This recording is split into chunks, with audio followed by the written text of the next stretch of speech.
Welcome back and happy holidays. I go by the name of Barak. And I'm Barak, the boxing bully. And this is the DAZN Boxing Show. And this is the Christmas special recap for the Day of Reckoning. Barak, first off, before we even get into the show, how was your holidays?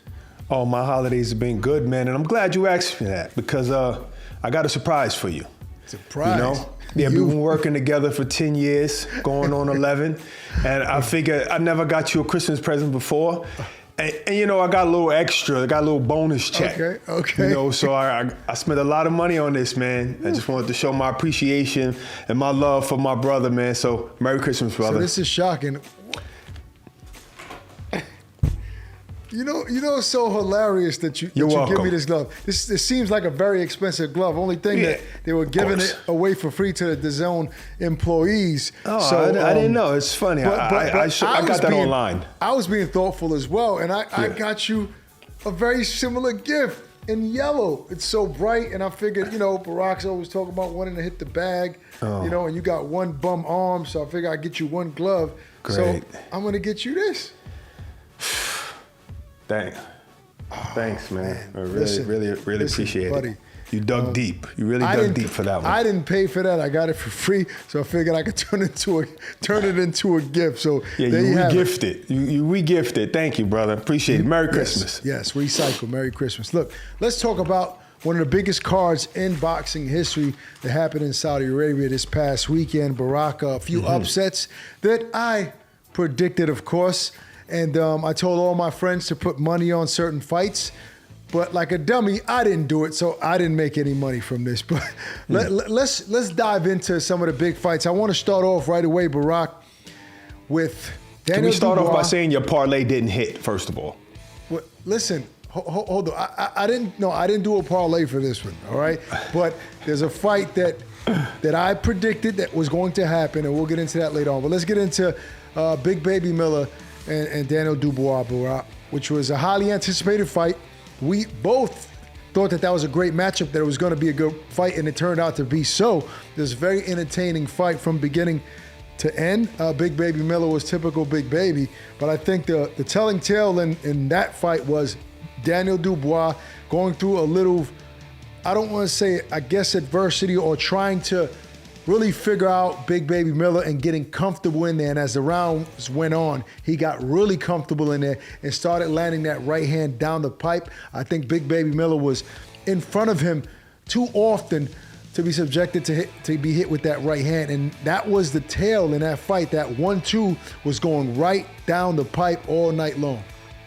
You know, I would say that Daniel Dubois dealt with adversity because he looked defeated in his face a couple of times in the early rounds because, you know, Big Baby, as usual, he never stops. A couple of times he may have hurt Dubois here and there. But the thing is that mental pressure that he put on him, even before the fight and during the fight, just come at him. A lot of fighters say, man, that breaks a fighter down mentally first. So I think he did go through that adversity and he dug deep, stuck to that jab. Whenever he stuck to the jab, he did very, very well. But whenever he was close range, he allowed himself to get hit. So I got to give him props for that. I think he was trying to start the psychological warfare beforehand because he probably knew he was out of shape. Probably knew, you know what, let me try and see if this young boy is scared. Let me go hard with my antics like I do beforehand because he never really had anything against this kid. You know, I think he was trying to soften him up mentally, so when he get in there, it'd be an easier job. I agree with that. And look, kudos to Big Baby for giving Dubois credit. You know, Miller gave him his respect. He said he earned my respect. And I do feel like towards the end of the fight, he gassed out a little bit. So, you know, maybe I don't want to say excuse for him saying that he didn't have a regular long training camp, and maybe that actually was prevalent in the fight because he did get tired. But still in all, I think Dubois' jab was very key in that fight. You get tired in the 12th round. This guy's a workhorse no matter what. No matter what. I mean, it was an entertaining fight. And obviously, Big Baby did show that he can compete with these top heavyweights, you know, maybe in better shape. Maybe if he loses 10, 20 pounds, he's in another big fight. He worked the fight up. He was a big part of the promotion with his antics. And so credit to him. He knows how to sell a fight. And there was to be honest, one of the most entertaining fights of the night. I have my take on some other fights. Not just entertaining, but it was probably the most anticipated fight, because of that, because of the antics and stuff like that. And I think that what do you think about this? You think if Big Baby Miller was in shape, like great shape as usual, you think he would have won that fight? See, I don't like to make those type of predictions, because you'll never know. Right now, I don't want to take any credit away from Dubois for having a great performance and winning that fight. And even bigger than that, the fact that at one point, even myself, I wrote off Dubois after the Joyce fight, right? And not only me, a lot of other people. So I'll eat my crow for that, right? I'll take the hit for that and say I was wrong about Dubois. You was tossing him out. Listen. I made my assessment, right? And I gave my take on it, but I'm a man of integrity. And I'll say that I was wrong about that, and Dubois proved me wrong. And actually, he started to prove me wrong against the Usyk fight. Okay. Because if you ask me, I thought the blow was legal, and I thought he should have been crowned champion of the world. That's my take on it.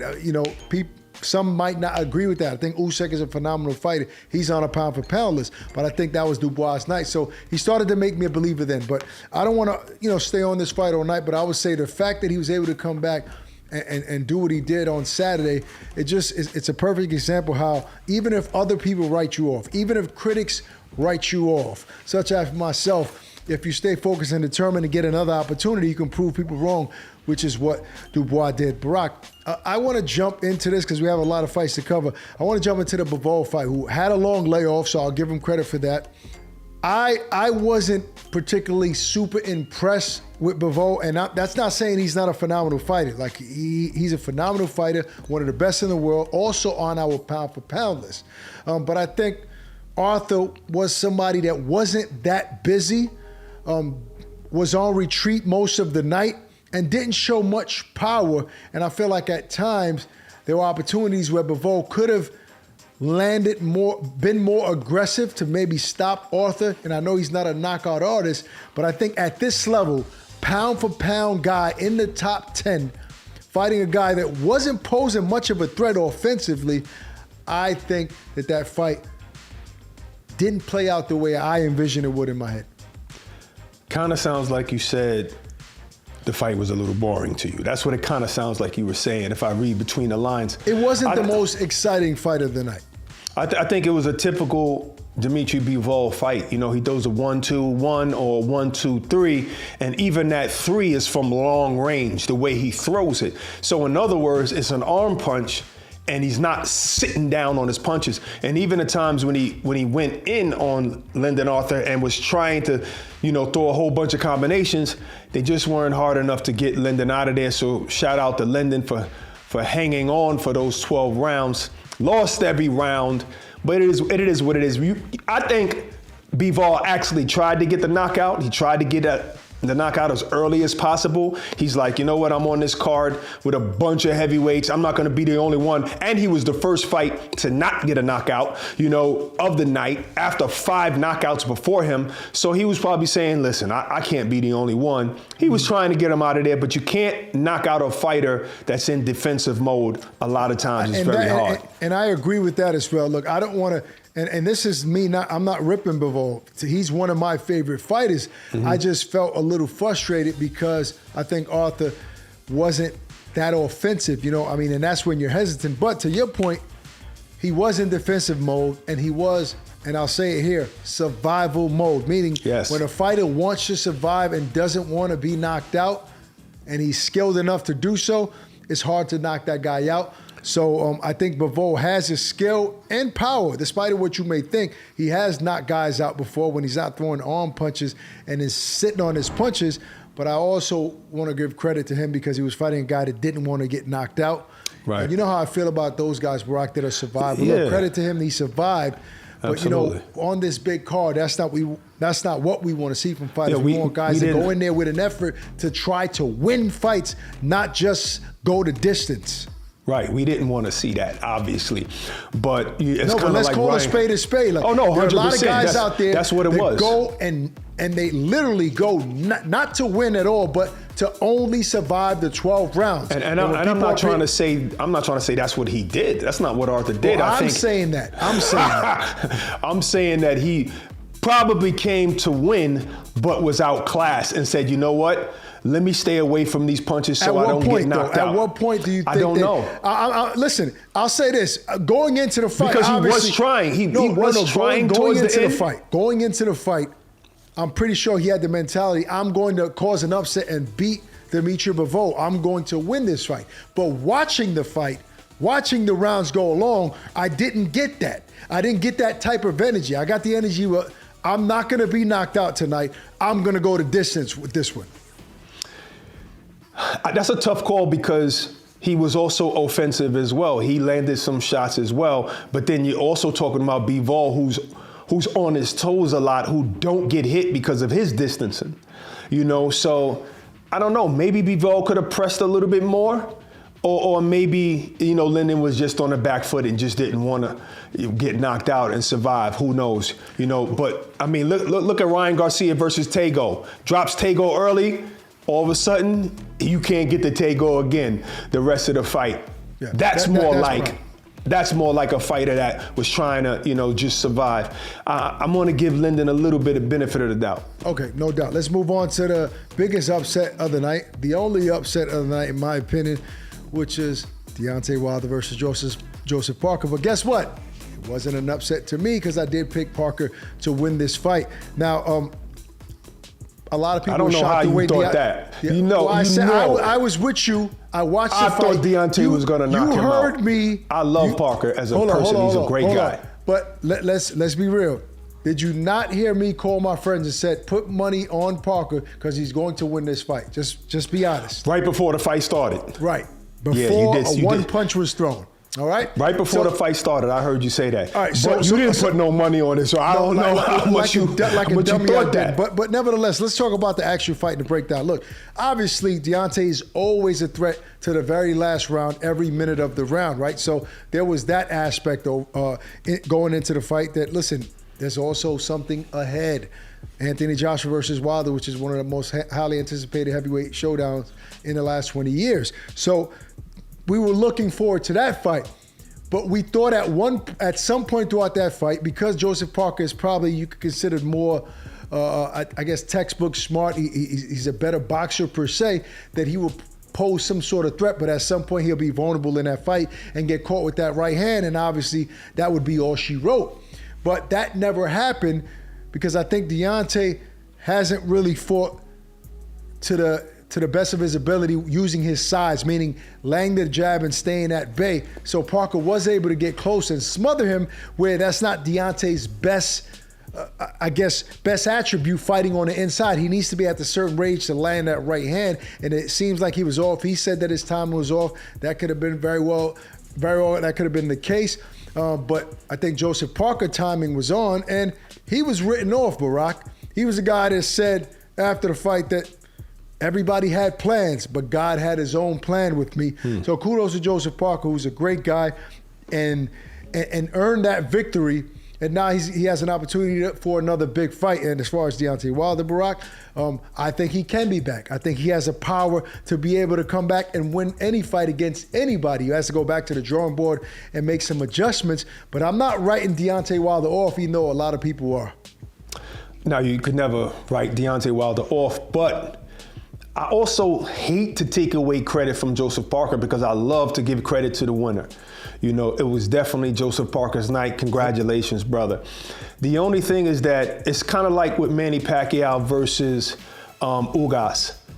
I didn't want to take away credit from Ugas, but we saw that was a different Manny Pacquiao, and I believe that I saw a different Deontay Wilder that night. Now, could it be that he's 38 years old? I don't know. Could it be that? I don't know. All I know is that I feel like he could have threw more punches. Now, it took Fury. He had to average 35 punches to stop Deontay Wilder in the 12th round of their last fight. But Parker only had to average 20, 21 punches. to beat Deontay Wilder, and Wilder barely threw any punches, just like he said, barely threw the shots, didn't let his hands go. That was strange to me. Like, yeah, you might get older and your reaction time might be different. Maybe your timing might be different from age, but you can let your hands go. I don't know what it is, but that night, that wasn't the Deontay Wilder I'm used to seeing. I would agree with you on that. And also, I think that maybe Deontay needs to work on developing a left hook, because one thing I did notice throughout the fight, if we were talking X's and O's, he was able to land and throw a right uppercut better than he's thrown it in the past. So I guess he was working on that right uppercut. But credit to Joseph Parker that he stayed away. He found a way to not get hit flush with that right uppercut. But I think if Deontay turns that left hook after the right and after the uppercut, he'll add another threat in there. And during those exchanges, his opponents won't be only looking for that right hand. They'll understand that, listen, there's something else coming behind this, and it'll make him more of a threat. And I think it'll make fighters. I'm sure. I mean, you see defensive. the videos. You see Malik working on the left. And I think I saw 2 times Deontay Wilder throw two check hooks. Right. One might have caught him, one might have missed. I don't remember. But he tried. But he still, regardless of the fact, like, it wasn't think his about night. his fight against, like, Gerald Washington. That fight went 5 rounds. Yeah. Deontay Wilder threw more punches, landed more punches in that, 30-something punches in that fight, as opposed to going 12 rounds and still landing only 30-something punches. You know, so the normal Deontay Wilder throws more punches. Just throw the punches. That's all we need. A person that punches like that, you just gotta let him fly. But who knows what the reason is? Whether it too much, was it too much, the 3 Fury fights? Did it take a lot out of him? Is he, just not that eager to be in that ring anymore? Some people are saying he's too successful now. He's done too much, or his age. Nobody knows with him and his team. I don't think we'll see the last of Deontay Wilder. I don't want to see the last of him. I like redemption stories.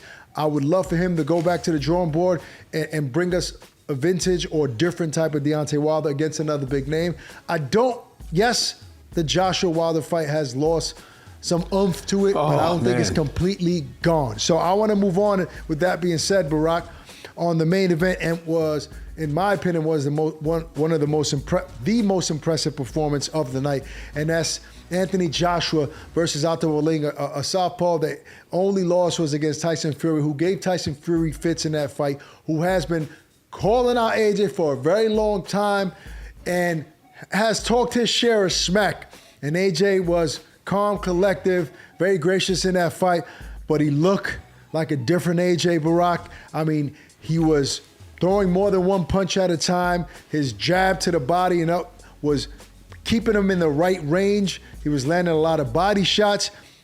I think we're seeing him morph into a little bit of old AJ as far as aggressiveness, but taking everything that he's learned with the trainers, with the great trainers that he's been around, and implementing that, but adding that little aggression that we feel like we've been missing in the past is all coming together now, Barak. And if he really fully develops that and takes it up another notch, he's gonna be a hard guy to beat.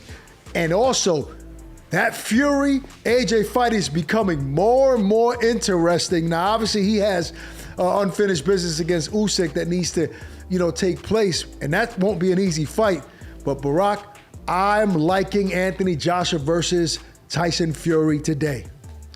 Absolutely, Anthony Joshua had the best performance of the night. Well, maybe not the best. There was some, Kabayel had a good performance as well. Shout out to him. Jai Abatai.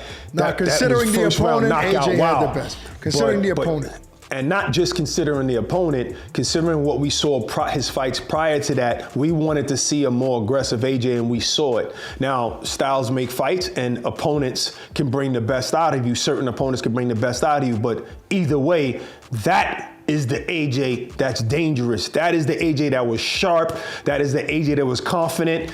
And whatever anybody says about his demeanor before the fight, so what? Let him be happy enough or angry enough or whatever he needs to be to give us his best performance the night of the fight. I thought that was a great performance. Shout out to Walin for trying his best. I thought he was going to be a little more crafty and a little bit more. I thought it was going to be a tougher fight for AJ. But AJ was too sharp. A lot of people did. Too sharp. Ben Davison, great work. Great work. I think that AJ, we all know he's a big star, Barak, and people had a lot of a lot to say about some of his recent performances, and maybe it got to him, maybe it motivated him, whatever it may be. We saw a different AJ than his last few fights against Wallin. I think Wallin is a very crafty fighter. I just think AJ was better than him, smarter than him, boxed better than him, was more powerful than him. He showed his size and power, and he ain't going anywhere, and he wants the big fights. I like it. I mean, he handled them way better than Tyson Fury handled them. That was a different time in Tyson Fury's career, though, coming back.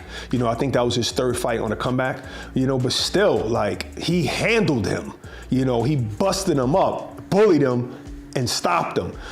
So that's a great AJ. But you know what? It seems like AJ and Deontay Wilder still want, especially Deontay Wilder, he still want the AJ fight. But he could have kicked him when he was down, he didn't, and he's like, I think there's unfinished business there. I think he just saying, you know what, all of that bad blood that we had, all of that bad talk that we had over the years since 2016 and on, we need to squash this no matter what. And it don't get squashed just because you lost to somebody else. And I think that's the thought. And it's smart from AJ's part to still put it out there that fight can still be big. Deontay Wilder still has that X factor, that power, that right hand, which is a threat. But I think we're seeing a very confident Anthony Joshua coming into his own. And this second version of him on his road to becoming 3-time world champion, I think it's going to be a very entertaining one. On that note, Barak, great show. The Day of Reckoning was a success. A lot of great fights, a big upset. What's to come for all the heavyweights? That remains to be seen. I'm pretty sure we'll get news in January. Peace and love. Stay safe. We're out of here. Happy New Year.